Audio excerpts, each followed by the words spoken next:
ভিয়েতনামের প্রাচীন রাজধানী হুয়ে, একটা শহর যেখানে ইতিহাস, শিল্প আর প্রকৃতির সুন্দর মিলন ঘটেছে। পারফিউম রিভারের তীরে বসে থাকা এই শহর একসময় ভিয়েতনামের রয়্যাল ক্যাপিটাল ছিল।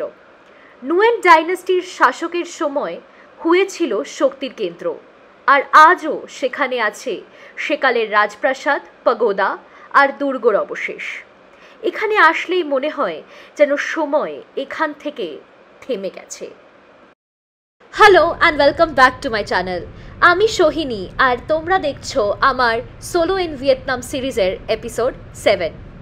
যদি এর আগের এপিসোডগুলো না দেখে থাকো তাহলে প্লিজ ডেসক্রিপশনে দেওয়া লিঙ্ক আর চ্যানেলের উপরে থাকা আই বাটনে আমি এই প্লেলিস্টের ফার্স্ট এপিসোডটা লিঙ্ক করে দিয়েছি, দেখে নিও প্লিজ। চলো তোমাদের নিয়ে যাই সেন্ট্রাল ভিয়েতনামের হুয়ে শহরে। দানাং থেকে হুয়ের ডিস্টেন্স হচ্ছে 100 কিলোমিটার্স, আর পৌঁছতে লাগে 2.5 ঘন্টা। এই ট্যুরটা আমি বুক করেছিলাম ক্লুক থেকে, আর এখানে কিন্তু আমার এয়ারবিএনবির থেকে পিক আপ ইনক্লুডেড ছিল।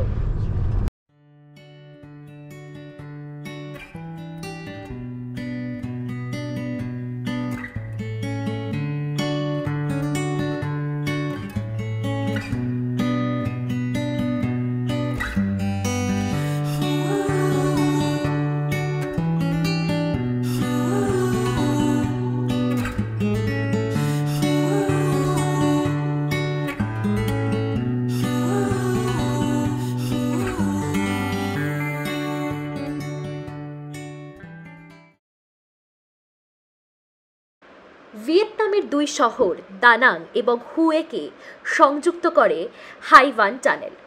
হাইভান টানেল দক্ষিণ পূর্ব এশিয়ার দীর্ঘতম টানেলগুলোর মধ্যে একটি।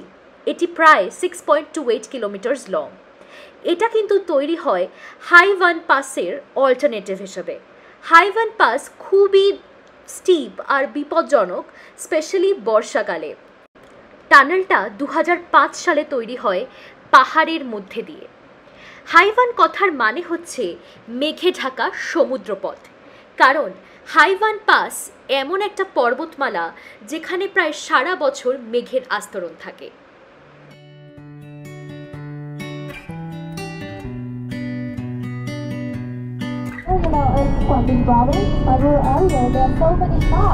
Especially in the typhoon season, they tend to gather.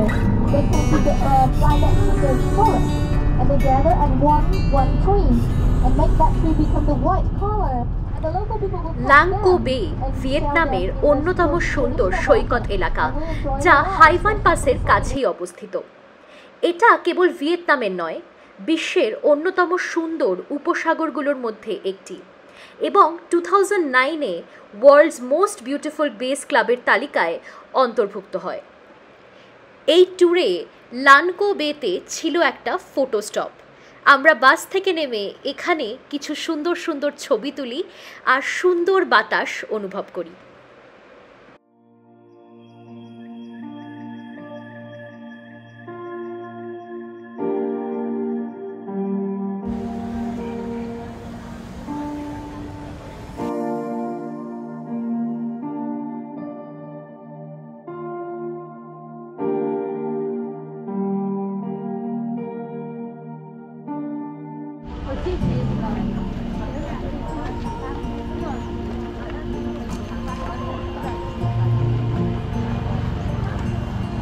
Là hơi tam đảo chứ. Mày nha. Có ẩm đâu? Có ẩm ẩm hơi sọ. Có tàu, cà phê tàu thành rất. Cái tàu hả? Cái tàu.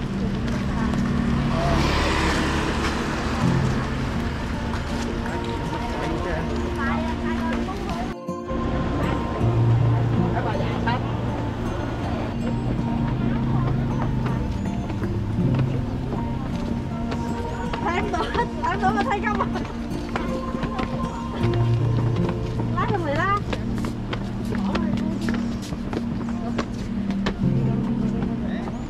Ok, mình khách hàng lại bắt đầu live please.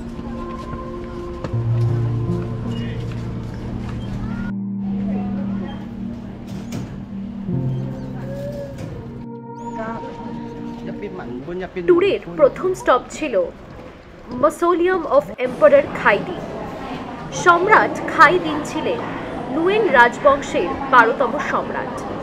তার সমাধিটি হুয়ের আশেপাশে অবস্থিত সবচেয়ে বিস্তারিত নকশা করা ও বিলাসবহুল সমাধিগুলোর মধ্যে অন্যতম। এটির নির্মাণ শুরু হয় 1920 সালে আর সম্পূর্ণ হতে লেগেছিল 11 বছর।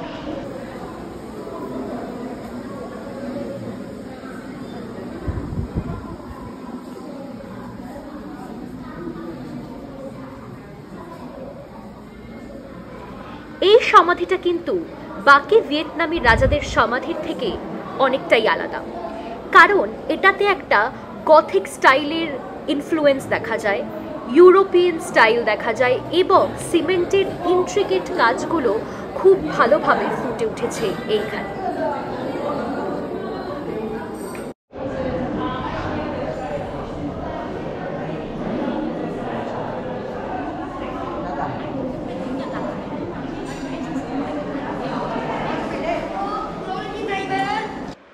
মূল কক্ষে প্রবেশ করলে প্রথমেই চোখে পড়ে সোনার পাত দিয়ে মোড়া সম্রাট খাইদিনের একটি বিশাল মূর্তি।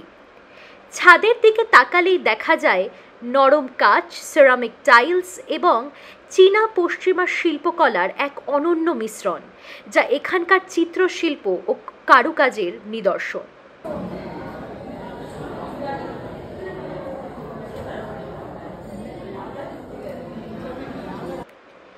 এটার গুরুত্বপূর্ণতার আরেকটা কারণ হলো ভিয়েতনামের শেষ রাজকীয় সমাধি কিন্তু এইটাই, কারণ খাইদিনের উত্তরসূরি বাও দাও শেষ সম্রাট ছিলেন ভিয়েতনামের।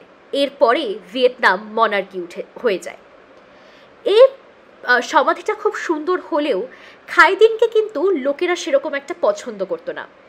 তিনি রাজা হওয়ার পরেই জনগণের ট্যাক্স অনেক বেশি বাড়িয়ে দিয়েছিলেন, তাই তিনি খুব একটা পছন্দসই ছিলেন।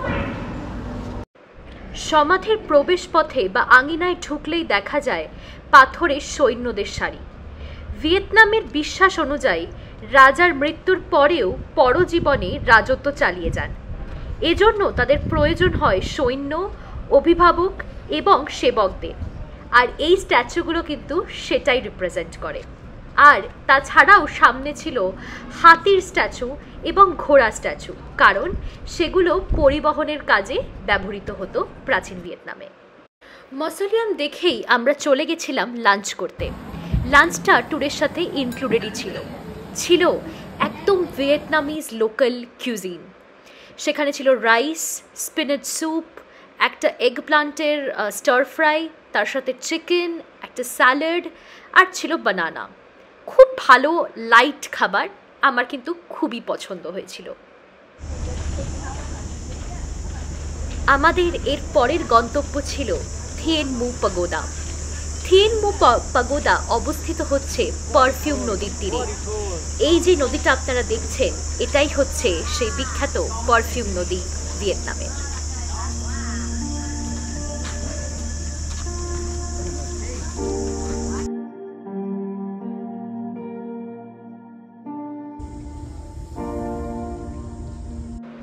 ভিয়েতনামের নুয়েন ডাইনাস্টির প্রতিষ্ঠাতা লর্ড নুয়েন হুয়াং এই পাগোদাটি তৈরি করেন। তখনকার কিংবদন্তি অনুযায়ী এক বৃদ্ধা ভবিষ্যৎবাণী করেছিলেন যে এই জায়গায় এক মহান পাগোদা তৈরি হবে, যা দেশের জন্য সৌভাগ্য বয়ে আনবে।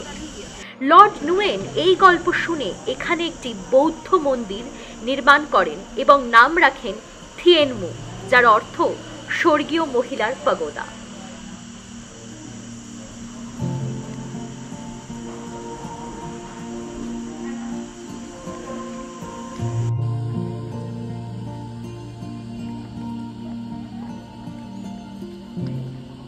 থিয়েন মু পাগোদায় আছে এই মার্বেলের তৈরি কচ্ছপ।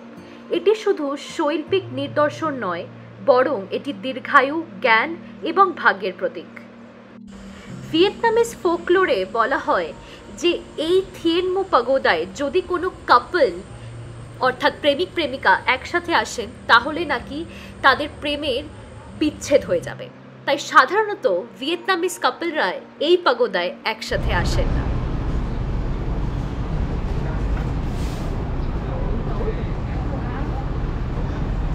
আমাদের আজকের ফাইনাল ডেস্টিনেশন ছিল ইম্পেরিয়াল সিটাডেল অফ হুয়ে। হুয়ের ইম্পেরিয়াল সিটাডেল হলো ভিয়েতনামের নুয়েন সাম্রাজ্যের রাজপ্রাসাদ, যা 1802 থেকে 1945 সাল পর্যন্ত ভিয়েতনামের রাজধানী ছিল।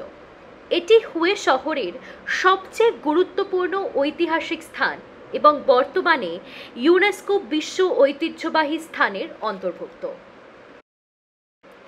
এইটা হলো ইম্পেরিয়াল সিটির একটা বার্ডস আই ভিউ।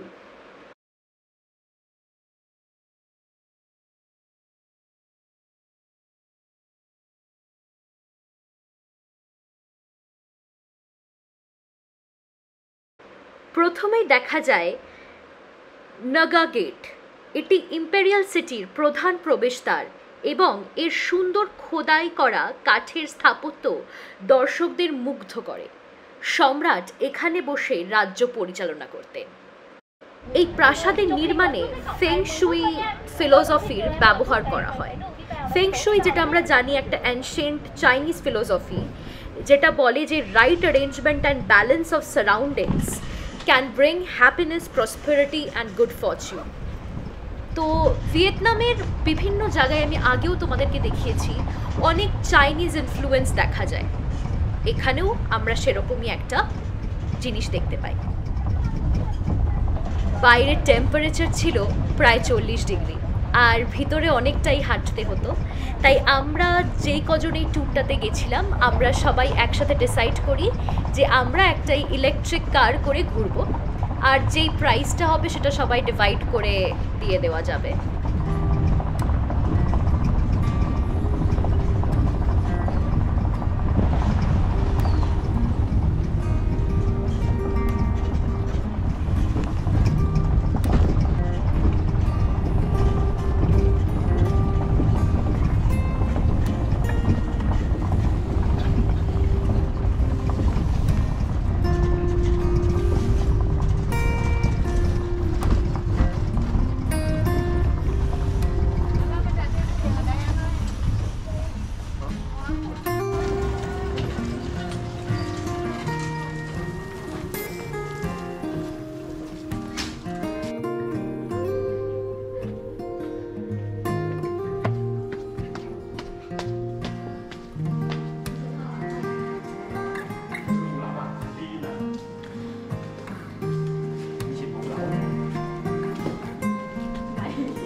দুর্ধর্ষ আর্কিটেকচার একদম।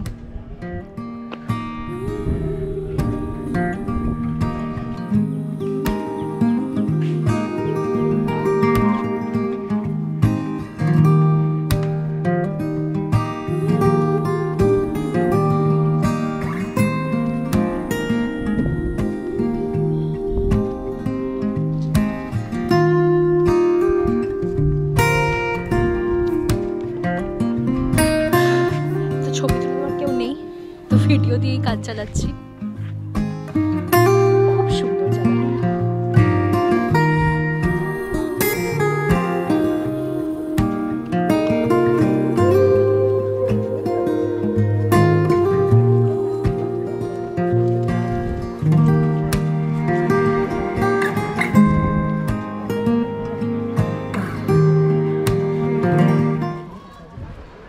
Music can really help you relax. বাইরে প্রচণ্ড গরম আর এতটা হাঁটাহাঁটি করার পরিশ্রমের পরে এইখানে এসে এনারা একটা ভিয়েতনামিজ ফোক মিউজিক বাজাচ্ছিলেন বিভিন্ন রকম বাদ্যযন্ত্র ইউজ করে। আর যে মিউজিকটা ওটা বেশ এখানে বসে একটা খুব রিল্যাক্সড একটা পরিবেশ তৈরি হয়েছিল। তোমাদেরকেও একটু স্নিপেট শোনাচ্ছি এইটার।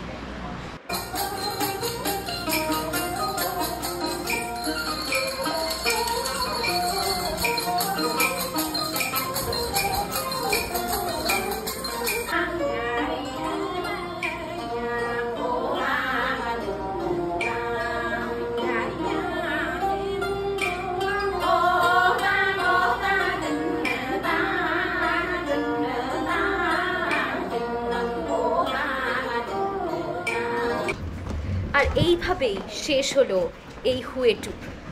এরপর ব্যাস আবার বাসে উঠে ডানাঙে এয়ারবিএনবিতে ফেরা। আশা করছি আজকের পর্বটা তোমাদের ভালো লেগেছে। যদি ভালো লেগে থাকে please like, share, comment and subscribe to my channel. আসবো পরের সপ্তাহে এর পরের এপিসোড নিয়ে। Please stay tuned and thanks for watching.